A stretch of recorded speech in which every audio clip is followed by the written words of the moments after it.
Welcome back to another trade recap where I review every weekend the best trade of the week in my opinion, and this was a very good winning trade this week. If you didn't see my videos during the week, we actually took our first loss this week in a little over 7 weeks. We in that time we made 12 RR I think it was and had 9 wins, so a very good streak.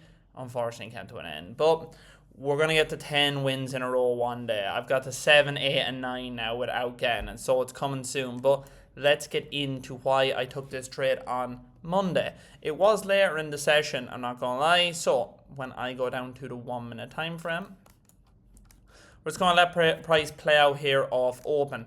I was seeing this trend line form to the downside all session. I was bullish, but I was seeing this trend line form, and this was interesting to me all session. So price reacted off it again, so I was just keeping an eye on it. I knew that was a draw on liquidity that if I wanted to go to the downside, that would be my draw on where I want price to take. But let's play a price. So price opens up, we end up pushing up to the upside as you can see here off open. We go straight up and a little wick down here. Pretty sure we put an SMT, did we? No, light straight to your face. We didn't put an SMT, we just pushed up. We probably had ST in there somewhere. Then we ended up keep pushing to the upside. Now, this is where I go on the 5 minute time frame. Is this where it gets a bit interesting? If I let price play out, we end up consolidating for most of the session. So I seen that as the big move up. I was quite reluctant to get in or look for trades when we got this far. As price was pushing up, this candle closed very bullish to the upside. I wasn't looking for longs as we already were late on the move if we wanted to get it. But as you can see, we end up coming back down to the downside. So I want to just cut that there.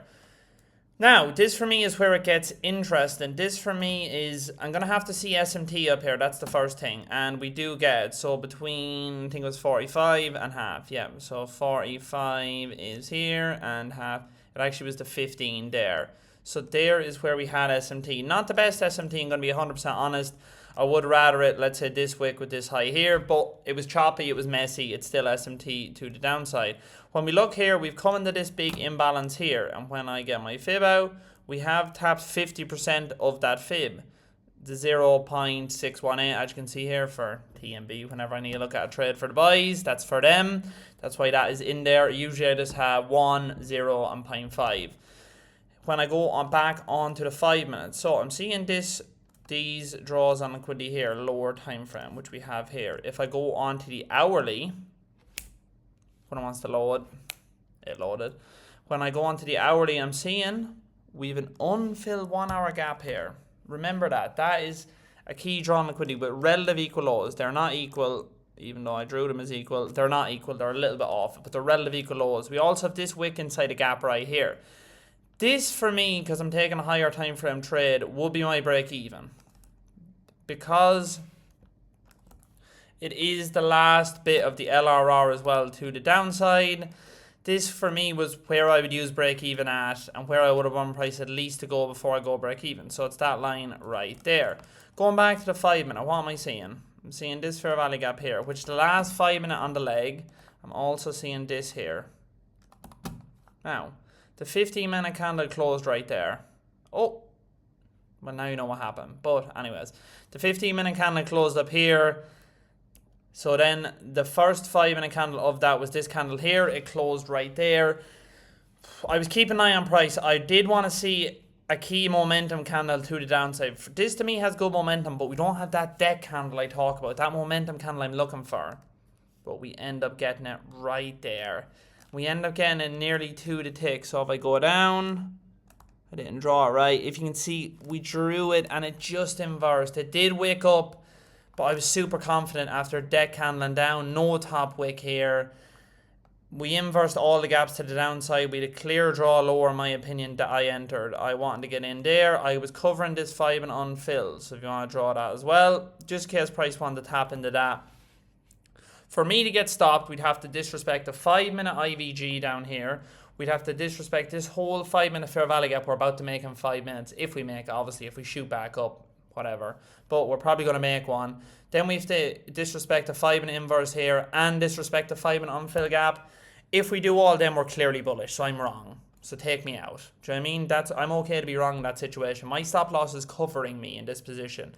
That's what I'm looking for. Now, that's my drawn liquidity. It's only 0.91 away, and as anyone knows, I only target 1 hour. I won't lie, my fill was just about here by the time I got in on all my accounts. So to be honest, I was just targeting 1 hour because it was very late in the session for me to be taking a trade. I entered at 10 to 4 and I end at 4. This is UK and Ireland time, by the way, on the 10th of November if you want to go look for yourself. But let's play out what happened.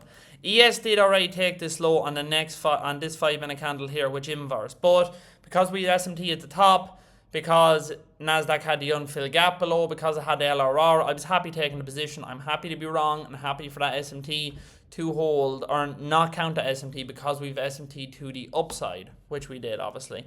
It is little, as I said, but still counts as SMT to me. Now, if I let price play out, as you see, we hit TP. I was targeting this low here, and as you can see, we would have hit TP. But I'll tell you, the reason that I got took out is just simply my rules. How I like to trade. I got took out for my trailing 1 hour, right about this area. I actually think I didn't even bother. I think I just targeted 1 hour.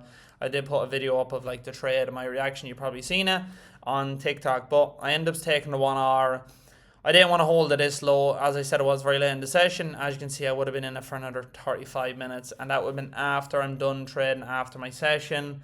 It's just not a position I want to be in, not a trade I want to be in at that time, just for how I like to trade. Just for how I like to trade. Want to reinforce again, if you like trading during that time after 4 p.m. UK time, then that could be a position you could hold. For me, don't want to do that. So I took the 1 hour. And that was me done. This week was a tough week, in my opinion. I ended just up for this week. I obviously secured some more payouts on Top Step, as I've showed. Payout wise, very good. Growing accounts. Payouts came from the last 2-3 weeks of good trading. The last week, obviously, I was just over break even as I hit this 1 hour trade. Hit a trade just before news for about 0.4. I had to take it out, and then I ended up losing 1 hour on Thursday, and I missed a good few trades on Friday. I actually missed 2 trades on Friday, in my opinion, but that's okay. It's going to happen. Not the best week for me. I was moving villa, and I had to go to a different country for a night and then come back. So not using excuses, but just not the best trading week for me. But that's the recap. If anyone has any questions or any links below to free Discord, mentorship, whatever it might be, they'll all be in the description. You know where to find it. But until next time, peace out.